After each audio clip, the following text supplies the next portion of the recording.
Hello ನಮಸ್ಕಾರ ಸ್ನೇಹಿತರೆ. ಮಾನ್ಯತೆಯನ್ನು ಕಿಡ್ನಾಪ್ ಮಾಡಿಸಿದ್ರು, ಆದರೆ ಆ ಕಿಡ್ನಾಪ್ ಆಗಿದ್ದು ಯಾರಪ್ಪ? ನಿಜವಾಗ್ಲೂ ಕೂಡ ಚಾರುನ ಮಧ್ಯಾರು.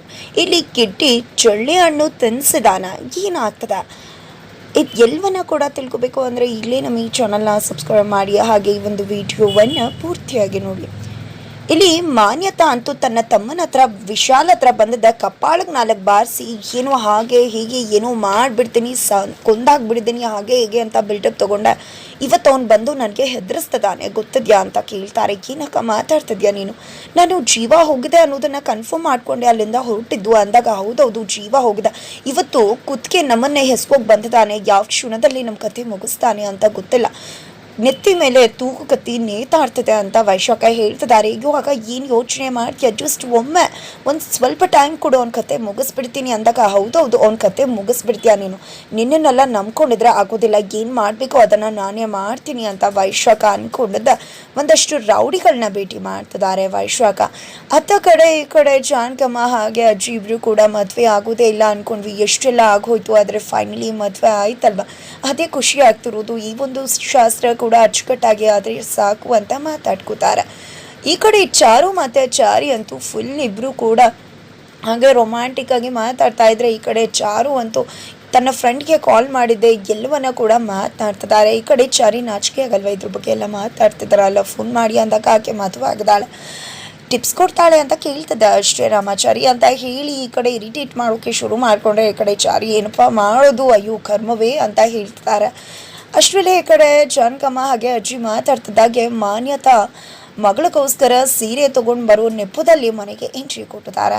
ಈ ಕಡೆ ಬೇಬಿ ನಿನಗೋಸ್ಕರ ಕಾಸ್ಟ್ಲಿ ಸೀರೆ ತೊಗೊಂಡು ಬಂದಿದ್ದೀನಿ, ಎಕ್ಸ್ಪೆನ್ಸಿವ್ ಸ್ಯಾರಿ ಬಾ ಬೇಬಿ ಅಂತ ಹೇಳ್ತಿದ್ದಾರೆ. ಏನದು ಜೈಶಂಕರ್ ಅವರು ಬರಲಿಲ್ವಾ ಅಂದಾಗ, ಈ ಶಾಸ್ತ್ರಕ್ಕೆ ಹೆಣ್ಮಕ್ಳು ಇದ್ರೆ ಚಂದ ಅಲ್ವಾ, ಅದಕ್ಕೋಸ್ಕರ ನಾನಿಷ್ಟೇ ಬಂದೆ ಅಂತ ಮಾನ್ಯತಾ ಹೇಳ್ತಾರೆ. ಹಾಂ ಕರೆಕ್ಟು, ಒಳ್ಳೇದೇ ಆಯಿತು ಅಂತ ಹೇಳ್ತಿದ್ದಾರೆ. ಅಷ್ಟರಲ್ಲಿ ಚಾರು ಬರ್ತಾಳೆ. ಹೇಗಿದೆಯಾ ಬೇಬಿ, ಚೆನ್ನಾಗಿದೆಯಾ ಅಂದಾಗ, ನಾನೇ ಮನೇಲಿದ್ದರೆ ತುಂಬ ಚೆನ್ನಾಗೇ ಇರ್ತೀನಿ ಅಂದಾಗ, ನೀನು ಚೆನ್ನಾಗಿರೋಕೆ ನಾನು ಬಿಡೋದಿಲ್ವಲ್ಲ ಇಲ್ಲಿ ಅಂತ ಮಾನ್ಯತಾ ಮನಸ್ಸಲ್ಲಿ ಅನ್ಕೋತಾರೆ. ಇವೆಲ್ಲ ಶಾಸ್ತ್ರ ಕೂಡ ಅಮ್ಮನ ಮನೇಲಿ ಆಗಬೇಕಿತ್ತು, ಆದರೆ ಚೌಟ್ರಿಲಿ ಏನೇನೋ ಆಗೋಯ್ತಲ್ವ, ಅದಕ್ಕೋಸ್ಕರ ಇಲ್ಲಿ ನಡೀತದೆ, ಎಲ್ಲಿ ನಡೆದ್ರೇನು ಒಳ್ಳೇದಾದರೆ ಸಾಕು. ನಿನಗೋಸ್ಕರ ಅಮ್ಮನ ಮನೆಯಿಂದ ಒಂದು ಕಾಸ್ಟ್ಲಿಯಷ್ಟು ಎಕ್ಸ್ಪೆನ್ಸಿವ್ ಸ್ಯಾರಿ ತೊಗೊಂಡು ಬಂದಿದ್ದೆ, ನೀನು ತಗೋ ಅಂತಂದರೆ ನೀನು ಎಕ್ಸ್ಪೆನ್ಸಿವ್ ಎಲ್ಲ ಹೊಸಲಿಂದ ಆಚೆ ಬಿಟ್ಟು ಬಂದಿದ್ರೆ ಚೆನ್ನಾಗಿರ್ತಿತ್ತು ಅಂತ ಚಾರು ಹೇಳ್ತಾರೆ. ನಿನಗೂ ಕೂಡ ಗೊತ್ತದೆ ಅಲ್ವಾ ನಾನು ಹೀಗೆ ಮಾತನಾಡೋದು ಅಂತ, ಅಡ್ಜಸ್ಟ್ ಮಾಡ್ಕೋ ಬೇಬಿ ಅಂತ ಮಾನ್ಯತಾ ಹೇಳ್ತಾರೆ. ಅಷ್ಟರಲ್ಲಿ ಅದಕ್ಕೆ ಚಾರು ಅದಕ್ಕೆ ಅಮ್ಮ ಬಂದಿದ್ದಾರೆ ಅಂತ ಕಿಟ್ಟಿ ಎಂಟ್ರಿ ಕೊಡ್ತಿದ್ದಾಗ, ಈ ಕಡೆ ಮಾನ್ಯತಾ ಹಾಗೆ ನಡ್ಕೋಗ್ತಿದ್ದಾರೆ. ನಾನು ನಿಮ್ಮನೆಯಾಗ ಎಲ್ಲೋ ನೋಡಿದೆನಲ್ಲ ಮೊದಲೇ, ಎಲ್ಲಿ ನೋಡಿದೆ ಅಂತ ಹೇಳ್ತಿದ್ರೆ, ಅಯ್ಯೋ ಫಸ್ಟ್ ಟೈಮ್ ನಾನು ನಿಮ್ಮನ್ನು ನೋಡ್ತಿರೋದು ಅಂತ ಮಾನ್ಯತಾ ಡ್ರಾಮಾ ಮಾಡ್ತಿದ್ದಾರೆ. ನಾನು ನಿಮ್ಮ ಜೊತೆ ಮಾತಾಡಬೇಕಿತ್ತು, ಇಲ್ಲೇ ಮಾತಾಡೋದಾ ಅಥವಾ ಹೊರಗಡೆ ಹೋಗಿ ಮಾತನಾಡೋದಾ ಅಂತಿದ್ದಾಗೆ, ಕಿಟ್ಟಿ ಫಸ್ಟ್ ಟೈಮ್ ನನ್ನ ಜೊತೆ ಮಾತಾಡಬೇಕು ಅಂತ ಆಸೆ ಪಡ್ತಿದ್ದಾನೆ. ಹೋಗಿ ಕೃಷ್ಣನ ಜೊತೆ ಮಾತಾಡ್ಕೊಂಡು ಬರ್ತೀನಿ, ಮೊದಲನೇ ಬಾರಿ ಅಲ್ವಾ ನೋಡ್ತಾ ಇರೋದು, ತಗೊಳ್ಳಿ ಸೀರೆನ ಅಂತ ಸೀರೆ ಕೊಟ್ಟು ಈ ಕಡೆ ರಾಮಾಚಾರಿ ಕೂಡ ಬರ್ತಾರೆ. ರಾಮಾಚಾರಿಗೂ ಕೂಡ ಮಾತನಾಡಿಸಿ ಅದ್ರ ನಡುವೆ ತುಂಬ ಶಾಸ್ತ್ರಗಳಿರುತ್ತೆ, ಆಟಗಳು ಆಡಿಸ್ತಾರೆ ಅನ್ನೋ ವಿಷಯ ಕೂಡ ಮಾನ್ಯತೆಗೆ ಗೊತ್ತಾಗುತ್ತೆ. ಇದಕ್ಕೆಲ್ಲ ರಾಮಾಚಾರಿ ನಿನ್ಗೆ ಒಪ್ಪಿಗೆ ಇದೆಯಾ ಅಂದಾಗ, ದೊಡ್ಡವರು ಏನೇ ಮಾಡಿಸಿದ್ರು ಕೂಡ ಒಳ್ಳೇದಕ್ಕೆ ಮಾಡಿಸ್ತಾರಲ್ವ, ಹಾಗಾಗಿ ನಾನು ಕೂಡ ಒಪ್ಕೊಂಡಿದ್ದೀನಿ ಅಂತ ರಾಮಾಚಾರಿ ಹೇಳ್ತಾರೆ.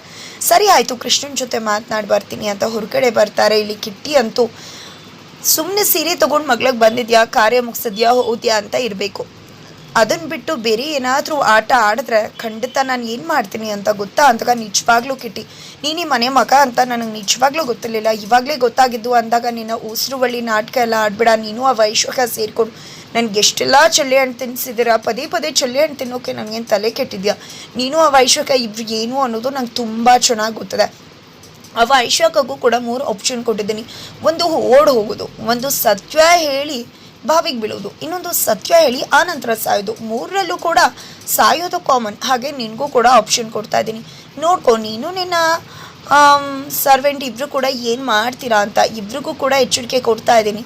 ಅದನ್ನು ಬಿಟ್ಟು ಶಾಸ್ತ್ರದಲ್ಲಿ ಏನೋ ಕಿತಾಪತಿ ಮಾಡೋದು, ಕಿತಾಪತಿ ಮಾಡಿದ್ರೆ ನಾನು ಏನು ಮಾಡ್ತೀನಿ ಗೊತ್ತಾ, ನಾನು ಒಳ್ಳೆಯವ್ರಿಗೆ ಒಳ್ಳೆಯವನು, ಕೆಟ್ಟವ್ರಿಗೆ ಕೆಟ್ಟವನು, ಒಳ್ಳೆಯವ್ರ ಹತ್ರ ಕೆಟ್ಟಾಗಿ ನಡ್ಕೊಳ್ಳೋಕೆ ನನಗಂತೂ ಬರೋದಿಲ್ಲ, ಹಾಗೆ ಕೆಟ್ಟವ್ರ ಹತ್ರ ಒಳ್ಳೆಯವರಾಗಿ ನಡ್ಕೊಳ್ಳೋದಕ್ಕೂ ಕೂಡ ನನಗೆ ಬರೋದಿಲ್ಲ ಅಂತ ಹೇಳಿ ಕೆಟ್ಟ ಎಚ್ಚರಿಕೆ ಕೊಡ್ತಾನೆ. ಅದರ ನಡುವೆ ತಂಗಿ ಅಣ್ಣ ಏನು ನೀನು ಎಲ್ಲಿದೆಯಾ, ಅಲ್ಲಿ ಎಲ್ಲ ರೀತಿಯ ಆಟಗಳನ್ನ ಆಡಿಸ್ಬೇಕು ಅನ್ಕೋತಿದ್ದಾರೆ ಅಂತ ಹೇಳ್ತಿದ್ದಾರೆ. ಜೊತೆಗೆ ಇಲ್ಲಿ ಬನ್ನಿ ತಡ ಆಗ್ತದೆ ಅಂತ ಹೇಳಿದಾಗ ಅಲ್ಲಿ ಆಟ ಆಡಿಸ್ತಿದ್ದಾರೆ. ಆದರೆ ಇಲ್ಲಿ ನಾನು ನಿಮ್ಮನ್ನು ಆಟ ಆಡಿಸ್ತೀನಿ, ನಾನು ಹೇಗೆ ಆಟ ಆಡಿಸ್ತೀನೋ ನೀವು ಹಾಗೆ ಆಟ ಆಡಬೇಕು ಅಷ್ಟೇ. ಬನ್ನಿ ಬನ್ನಿ ಎಲ್ಲನೂ ಕೂಡ ಮಾಡಿ ಬನ್ನಿ, ಶಾಸ್ತ್ರೋಕ್ತವಾಗಿ ಕಿತಾಪತಿ ಮಾಡಿದ್ರೆ ಗೊತ್ತದೆ ಅಲ್ವಾ ಅನ್ನೋ ಎಚ್ಚರಿಕೆ ಜೊತೆಗೆ ಕರ್ಕೊಂಡು ಹೋಗ್ತಾನೆ ಕಿಟ್ಟಿ. ಅತ್ತ ಕಡೆ ವೈಶ್ವಕ ರೌಡಿಗಳನ್ನ ಭೇಟಿ ಮಾಡಿ, ನಿಮಗೆ ನಾನು ಒಂದು ಡೀಲ್ ಕೊಡ್ತಾ ಇದ್ದೀನಿ, ಸರಿಯಾಗಿ 10 ಗಂಟೆ 10 ನಿಮಿಷಕ್ಕೆ ಬಂದು ಒಬ್ಳನ್ನ ಕಿಡ್ನಾಪ್ ಮಾಡ್ಕೊಂಡು ಹೋಗಬೇಕು, ಯಾವ ರೂಮು ಏನು ಎಲ್ಲವನ್ನ ಕೂಡ ನಾನು ಇನ್ಫಾರ್ಮ್ ಮಾಡ್ತೀನಿ ಅಂತ ಹೇಳ್ತಾರೆ. ಸರಿ ಆಯಿತು ಮೇಡಮ್, ನೀವು ಜಸ್ಟ್ ಲೈಟ್ ಆಫ್ ಮಾಡಿ ಅಷ್ಟು, ಎಲ್ಲವನ್ನ ಕೂಡ ನಾವು ನೋಡ್ಕೋತೀವಿ ಅಂತ ಹೇಳ್ತಾರೆ. ತದನಂತರ ಈ ಕಡೆ ವೈಶ್ವಕ ಕೂಡ ಸರಿ ಆಯಿತು ಅಂತ ಹೇಳಿದಾಗ ಎಲ್ಲಿ ಏನು ಅಂದಾಗ ಅಗ್ರಹಾರ ಅಂದ ತಕ್ಷಣ ಶಾಕ್ ಆಗುತ್ತೆ. ಯಾಕೆ ಅಂತ ವೈಶ್ವಕ ಕೇಳಿದ್ದಕ್ಕೆ ಏನೆಲ್ಲ ಹಾಗೆ ಸುಮ್ಮನೆ ಇಲ್ಲೇ ಅಲ್ವಾ ಅದಕ್ಕೆ ಕೇಳಿದೆ ಅಷ್ಟೇ, ನೀವೇನು ಯೋಚನೆ ಮಾಡಬೇಡಿ ಮೇಡಮ್, ನಿಮ್ಮ ಕೆಲಸ ಆಯಿತು ಅಂತ ಅಂದ್ಕೊಳ್ಳಿ ಅಂತ ರೌಡಿಗಳು ಹೇಳ್ತಾರೆ. ವೈಶ್ವಕ ಹೋಗ್ತಿದ್ದಾಗೆ ನಮ್ಮ ರೌಡಿಗಳೇ ಅಲ್ಲಿ ಇದ್ರಲ್ವಾ ಅಂತ ಅಂದ್ಕೊಂಡಿದ್ದೆ, ಅವರು ಕೂಡ ಕಾಲ್ ಮಾಡ್ತಾರೆ.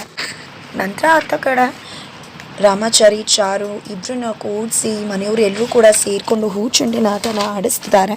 ಹೂಚೆಂಡಿನ ಆಟ ಆಡಿಸೋದ್ರ ಜೊತೆಗೆ ಪ್ರೀತಿಯ ಒಡಕುಗಳನ್ನ ಕೂಡ ಹೇಳಬೇಕು ಅಂತ ಹೇಳಿ ಇಲ್ಲಿ ಅಚ್ಚು ಹೇಳಿದ್ದಾರೆ. ಹಾಗಾಗಿ ರಾಮಾಚಾರಿ ಆ ಒಂದು ಶಾಸ್ತ್ರದಲ್ಲಿ ಮೊದಲು ಎಸೆಯುವುದಕ್ಕೆ ಗೆಲ್ತಾನೆ. ನಂತರ ಇಲ್ಲಿ ಚಾರುಗೆ ಎಸಬೇಕಿದ್ರೆ ತನ್ನ ಮುದ್ದಿನ ಹೆಂಡತಿಗೆ ಒಡಕುಗಳನ್ನು ಹೇಳ್ತಾನೆ, ಇಲ್ಲಿ ಚೆಂಡನ್ನು ಎಸೆತಿದ್ದಾನೆ. ಹಾಗೆ ಚಾರುನೂ ಕೂಡ ತನ್ನ ಪ್ರೀತಿಯ ಗಂಡ ರಾಮಾಚಾರಿಗೆ ಆ ಒಂದು ಒಡಕುಗಳನ್ನ, ಪ್ರೀತಿಯ ಮಾತುಗಳನ್ನ, ಮುತ್ತುಗಳನ್ನ ಹೇಳ್ತಾನೆ. ಇಲ್ಲಿ ಚೆಂಡಾಟ ಆಡ್ತಿದ್ದಾರೆ. ಹೀಗೆ ಆಟ ಆಡ್ತಾ ಇದ್ರೆ ಈ ಕಡೆ ಮಾನ್ಯತಾಗೆ ಆಟ ಹೇಗಿದೆ, ಚೆನ್ನಾಗಿದೆ ಅಲ್ವಾ, ಅಲ್ಲ ಅವರು ಆಟ ಆಡ್ತಿದ್ದಾರೆ, ಇಲ್ಲಿ ನೀವು ಹೆಚ್ಚು ಕಡಿಮೆ ಮಾಡಿದ್ರೆ ನಾನು ಆಟ ಆಡಿಸ್ತೀನಿ, ಚೆಂಡಾಟ ಆಡ್ತಿದ್ದಾರೆ ನೋಡಿದ್ರ, ಶಾಸ್ತ್ರ ಮಾಡಿದ್ರ ಅಂತ ಹೋಗಬೇಕು ಅಷ್ಟೇ ಅಂತ ಹೇಳ್ತಾರೆ. ನಂತರ ವೈಶ್ವಕ ಬರ್ತದಾಗೆ ಮಾನ್ಯತಾಗೆ ಬನ್ನಿ ಅಂತ ಸನ್ನೆ ಮಾಡ್ತಾರೆ. ಮಾನ್ಯತಾ ಹೋಗ್ತಾರೆ. ಈ ಕಡೆ ವೈಶ್ವಕ ಮಾನ್ಯತಾ ಹತ್ರ ಮಾತನಾಡ್ತಿದ್ದಾರೆ.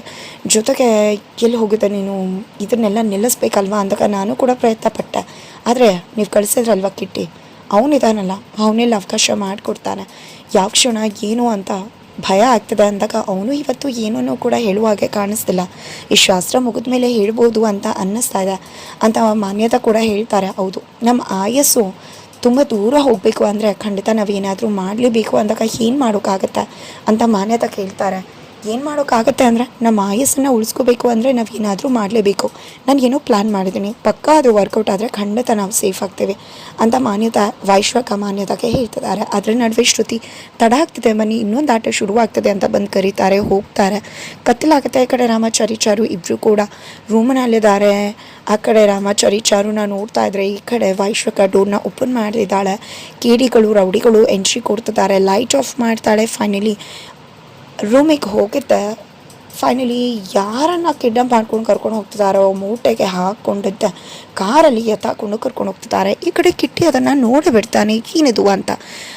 ಫೈನಲಿ ಯಾವುದೋ ಒಂದು ಪಾಳ್ ಜಾಗಕ್ಕೆ ತೊಗೊಂಡು ಹೋಗಿ ಆ ಒಂದು ಚೀಲನ ಬಿಸಾಕ್ತಾರೆ. ಒತ್ತಾಡ್ತಿದ್ದಾರೆ ಒಳಗಿರೋರು. ವೈಶ್ವಕ್ಕೂ ಕೂಡ ಅಲ್ಲಿ ಎಂಟ್ರಿ ಕೊಟ್ಟಿದ್ದ ಕೇಕೆ ಹಾಕಿ ಹಾಕ್ತಿದ್ದಾಳೆ. ಆದರೆ ಆ ಒಂದು ಚೀಲ ಬಿಚ್ಚಿ ನೋಡಿದ್ರೆ ಖಂಡಿತ ಅಲ್ಲಿರೋದು ಚಾರು ಅಲ್ಲ, ಅಲ್ಲಿ ಇರೋದು ಮೋಸ್ಟ್ಲಿ ಮಾನ್ಯತಾ ಇರಬಹುದು. ಇದೆಲ್ಲವೂ ಕೂಡ ಕಿಟ್ಟಿದ ಪ್ಲಾನ್ ಆಗಿರ್ಬೋದು. ಫೈನಲಿ ಕಿಟ್ಟಿ ಅವರಿಬ್ಬರ ಆಟಕ್ಕೆ ಲಗಾಮ ಹಾಕೋದಂತೂ ಗ್ಯಾರಂಟಿ ಅಂತ ಹೇಳಿದರು. ಹಾಗೆ ಲಗಾಮನ್ನು ಕೂಡ ಹಾಕಿದ್ರು. ಹಾಕಿದ್ರೆ ಮುಂದೆ ಏನಾಗುತ್ತೆ ತಿಳ್ಕೊಬೇಕು ಅಂದರೆ ನನ್ನ ವೀಡಿಯೋಗೋಸ್ಕರ ವೀಚ್ ಮಾಡೋದನ್ನು ಮರಿಬೇಡಿ.